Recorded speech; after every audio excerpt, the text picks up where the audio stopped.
সমান b divided F, b divided F, বা lambda সমান সমান ভি মান। প্রশ্নে সুর ছলাকা দিয়ে একটি নির্দিষ্ট কম্পনের শব্দ তৈরি করা যায়, যেখানে 830 হার্টজ কম্পাঙ্কের একটি সুর ছলাকা কম্পিত করা হলে ওই শব্দের তরঙ্গ দৈর্ঘ্য কত? ধরে নাও বাতাসের শব্দের বেগ 332 মিটার পার সেকেন্ড। তাহলে আমাদের বেগ দেওয়া আছে, কি দেওয়া আছে? বেগ। তাহলে বেগকে আমরা কি দ্বারা প্রকাশ করি?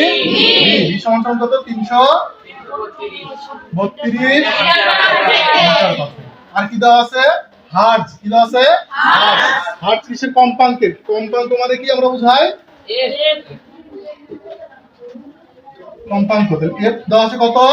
830 হার্টজ। আমাদের ব্যাগে হচ্ছে তরঙ্গ দৈর্ঘ্য। তরঙ্গ দৈর্ঘ্যকে আমরা কি দ্বারা প্রকাশ করি? ল্যামডা। কি দ্বারা প্রকাশ করি? ল্যামডা। অর্থাৎ উল্টা ওয়াই, তাই তো? এটার আমার মান বের করতে হলে, এটার মান বের করতে হলে আমাদের সূত্র জানি যে কি, যে বেগের সূত্র আমাদের কি দেওয়া আছে? ভি সমান সমান এফ ইনটু ল্যামডা। ভি সমান সমান এফ ইনটু ল্যামডা। এটা দুটো অবস্থা আছে, তাই তো? তাহলে আমরা কার মান বের করব? ল্যামডা মান। ল্যামডা মান বের করতে হলে আমাদের কি করতে হবে? ল্যামডা মান বের করতে হলে এটার সাথে গুণ আছে, পাশাপাশি কি হবে? ভাগ। তাহলে আমাদের ল্যামডা সমান সমান b divided F, b divided F, বা ল্যামডা সমান সমান ভি মান কত আমাদের? 332 ভি মান। আর ভি মান কত?